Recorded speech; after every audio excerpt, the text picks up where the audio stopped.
Hello everyone, welcome to my channel.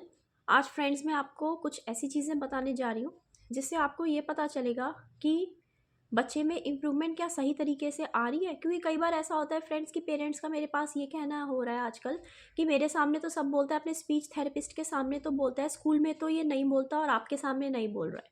ठीक है, तो फ्रेंड्स ये जो इम्प्रूवमेंट होती है ना, ये इम्प्रूवमेंट तब मानी जाती है जब वो बच्चा सब लोगों के साथ बोले, सब लोगों के सामने अच्छा बिहेव करे। ठीक है, अगर हम ये कह रहे हैं कि ये सिर्फ मेरे साथ करता है या मेरे साथ नहीं करता है, सिर्फ थेरेपिस्ट के साथ करता है, इसका मतलब ये है कि कहीं ना कहीं कमी है उस बच्चे में, वो कमी है। और इस कमी को आप अगर अभी हटा लेंगे तो अच्छा है, लेकिन यही कमी अगर 6 साल 8 साल 10 साल में कन्वर्ट हो जाएगी तो फिर स्कूल में एडमिशन्स मिलना मुश्किल हो जाएगा। ठीक है, और एक नॉर्मल लाइफ बितानी, नॉर्मल बच्चे की तरह लाइफ बितानी बहुत ज़्यादा मुश्किल हो जाएगी। इसलिए ये इस कमी को दूर करना बहुत ही ज़्यादा ज़रूरी है, इस लिमिटेशन को दूर करना बहुत ज़रूरी है कि पेरेंट ये ना बोले मुझसे कि बच्चा मेरे साथ नहीं करता, टीचर के साथ करता है, टीचर के साथ नहीं करता, सिर्फ मेरे साथ करता है, पापा के साथ नहीं बोलता, पापा को आई कांटेक्ट नहीं देता, पापा के सामने स्पीच नहीं बोलता, मैडम आपके सामने नहीं कर रहा क्योंकि एटमॉस्फेयर नया है। ठीक है, क्योंकि ये वाली जो चीज़ें होती हैं ये फिर रिकवरी को हिंडर करते करते स्कूल के एडमिशन्स में तो प्रॉब्लम करती हैं। ठीक है, लेकिन अगर स्कूल ज़रूरी नहीं है तो फिर वो इंडिपेंडेंट एडीएल लाइफ एक्टिविटीज़ करने में और सोसाइटी में उस बच्चे का बिहेवियर बड़े होके बहुत ज़्यादा आप लोगों को दिक्कत आने वाली है। ठीक है, तो इसीलिए मैं ये वीडियो लाई हूँ। अगर आप पहली बात आज स्पीच की करते हैं, फॉर एग्जांपल अगर आपके बच्चे ने स्पीच थेरेपिस्ट या किसी भी थेरेपिस्ट के साथ कुछ साउंड्स निकालने शुरू कर दिए, अ क ब स, ठीक है, तो फिर आपको पहले ये देखना है शुरू में क्या होता है। ओरल एप्रेक्सिया और वर्बल एप्रेक्सिया में क्या होता है फ्रेंड्स कि जैसे हम बुक पढ़ा रहे हैं, पहले साउंड से फॉर एग्जांपल आपने शुरू किया, नहीं तो मैं एप्रेक्सिया की प्रेशर पॉइंट्स पे काम करती हूँ और मैं डायरेक्ट वर्ड्स निकलवाती हूँ बच्चे के, है ना, मैं पूरे वर्ड्स पे काम करती हूँ स्टार्टिंग से। एंड ओरोमोटर पे मेरा उतना रोल नहीं रहता, मैं डायरेक्ट काम करती हूँ। जैसे कि मैंने एप्रेक्सिया वाले पॉइंट्स पे काम किया तो अंदर से उसके सिग्नल्स को स्ट्रॉन्ग करके डायरेक्ट निकलवाया एप्पल, मम्मी, पापा, जो भी वर्ड्स होते हैं मैं डायरेक्ट उस पर ब्रेन सिग्नल्स को स्टिमुलेट करते हुए एक्यूप्रेशर पॉइंट स्पीच के स्ट्रॉन्ग करते हुए उन पर काम करती हूँ। खैर, it is not an issue. अगर बच्चे की बिल्कुल मेजर इशू किसी भी तरीके से आप शुरू कर सकते हैं, तरीके या नेम ऑफ द थेरेपी या नेम ऑफ द कोई भी जगह, that doesn't matter at all. ठीक है, हमें किसी उसी चीज़ से कुछ नहीं ना, हमें सिर्फ रिकवरी हमारा मोटो है।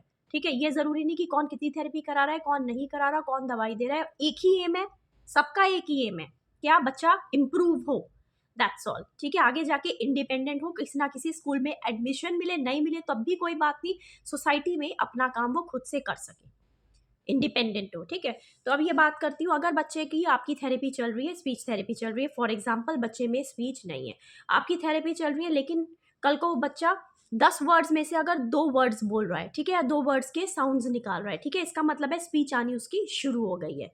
ठीक है, स्पीच आनी शुरू हो गई है, तो अब आपको ये ध्यान रखना है फ्रेंड्स कि ये जो वर्ड साउंड्स हैं ये 1 साल 2 साल 3 साल 4 साल सिर्फ यही ना चलते रहें कि वो जो ऐसे वर्ड्स या इमिटेशन करने की सिर्फ कोशिश करे और साउंड तेज आवाज नहीं आ रही, वो सिर्फ अपने थेरेपिस्ट के साथ बोल रहे हैं ना, इट मीन्स कहीं ना कहीं पे कमी है। उस कमी को आपको दूर करना है, पॉइंट्स दबा के उसके सिग्नल्स को स्ट्रॉन्ग करना है, इस तरह से बनाना है कि अगर आज उसने अपने थेरेपिस्ट के साथ 10 वर्ड्स बोले तो वो अपने मम्मी के कोई भी दूसरा बंदा है, फिर उसके साथ आप आदत डालिए, मम्मी के साथ बोले, मम्मी के साथ फटाफट 10 में से 5 वर्ड्स उसको बोलने आने चाहिए, एप्पल, मैंगो, मम्मी, पापा, कुछ भी बोले।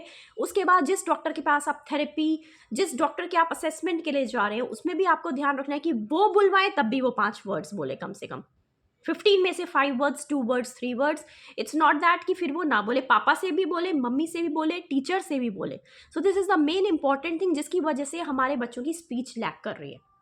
स्पीच तो आपने उसको सिखा दिया, लेकिन उसको ये नहीं सिखाया कि सबके साथ बोलना है, उसको सिर्फ इतना, उसको क्या बात, कई बार क्या होता है फ्रेंड्स, उसको विजुअल मिलता है, उसको सिर्फ मिलता है कि हाँ हमें इसी के साथ बोलना है, वो एटमॉस्फेयर क्रिएटेड है कि हमें उसी टाइम पर बोलना है, जिसकी वजह से वो एनवायरनमेंट के सिग्नल्स को नहीं ले पाता, जब टीचर बोलते हैं वो तब नहीं बोलता, और जिसकी वजह से रिकवरी हिंडर होती जाती है। तो अगर बच्चे की स्पीच आनी शुरू हो गई है तो फिर आप नए नए लोगों के साथ कोशिश करिए क्या वो स्पीच सच में आ रही है, अगर आ रही है तो ठीक है, लेकिन सबके साथ, सराउंडिंग्स के साथ, एटमॉस्फेयर के साथ, सोसाइटी के साथ, उसको पापा, मम्मी, बुआ, दादा, दादी, teachers, different therapist, different people के साथ वो 10 में से 15 में से 20 में से 5 या 4 वर्ड्स बोले।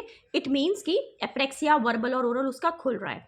उसके बाद बॉडी पार्ट्स उसको इमिटेट करते ही, पहले शुरू में आप ऐसे कराएंगे टच योर हेड, आप साथ साथ करिए touch your head, years, cheeks और लिप्स, ठीक है। कुछ मंथ्स बाद आपको उसको आ जाना चाहिए, जैसे ही आप हेड बोले टच, हेड टच कर रहे हैं। कई बार ऐसे होता है कि स्पीच सिखाते सिखाते आप टच योर हेड बोलते हैं और वो मुंह से बोलने की कोशिश करता है हेड, इसका मतलब वो विजुअल ले रहा है। It is not the speech और apraxia getting resolve, apraxia resolve नहीं हो रहा है, वो विजुअल लेके मुंह को कॉपी करके टच नहीं कर रहा हेड को, इमिटेशन अभी भी उसका वीक है, ठीक है। एप्रेक्सिया अभी भी है, वो टच नहीं कर रहा, आपकी कमांड फॉलो नहीं कर रहा, वो बोलने की कोशिश कर रहा है हेड। तो कमांड फॉलोइंग उसको सिखाएंगे तो रिकवरी की तरफ जाएंगे। टच योर हेड, समझ के बोलना, समझ के touch your head, you don't have to speak, touch your head, touch your ears, touch your cheeks, ठीक है। उसके बाद आपको इस पे आना है कि आइडेंटिफिकेशन, स्क्वायर स्क्वायर ही डालो, सर्कल सर्कल ही डालो, फ्रूट्स फ्रूट्स, बेसिक फ्रूट्स कोई भी 4-5, vegetables, animals, colours and shapes, ये 5 चीजें उसे आइडेंटिफिकेशन करके डालनी आ जाएंगी तो रिकवरी आप लोगों के लिए बहुत ही आसान हो जाएगी, ठीक है। Next thing is sitting. Sitting अगर नहीं है तो कोई भी थेरेपी का आगे जाके आपको फायदा नहीं होने वाला है। तो the main and the most important thing is sitting. बच्चे को बैठना आना चाहिए, फिर चाहे वो माँ बाप के साथ पकड़ के आप उसको बैठो 2 घंटे, अलार्म लगा के आज से आप लोग देख लीजिए कि आपका बच्चा कितनी देर किस चीज़ के साथ कितनी कितनी देर बैठता है, उसका आप एक रिकॉर्ड बना लो एक कॉपी में, 30 डेज में कितने % उसकी डेली की सिटिंग है। अब आप राइटिंग करा रहे हो 1 घंटा, फिर चाहे आप पकड़ के बैठे हो, बैठा है 30 मिनट्स, बैठा है 20 मिनट्स, बैठा है 15 मिनट्स, बैठा है, यहाँ पर भी ये एक्सक्यूज़ नहीं चलेगा कि ओटी में तो ये कर लेता है, ओटी में 1 घंटा बैठ के आता है, स्पीच में बैठ के आता है। अगेन सोसाइटी के साथ नहीं बैठ रहा है, डॉक्टर के सामने नहीं बैठ रहा है, टीचर के सामने नहीं बैठ, लॉन्ग रन में यू विल फेस डिफिकल्टीज। आपके बेनिफिट के लिए बता रही हूँ कि इस तरीके से अगर चलेंगे तो आपकी रिकवरी, आपकी जर्नी बहुत ही ज़्यादा, डिस्टेंस भी शॉर्ट हो जाएगा और आपको गोल्स भी इतने अच्छे मिलेंगे कि डेली डेली आप लोगों को बहुत ज़्यादा थेरेपीज की ज़रूरत भी नहीं पड़ेगी। So always work goal oriented with eclectic approach. Hope you have understood. Wish you all the best and a speedy improvement for all your children with developmental delays. All the best.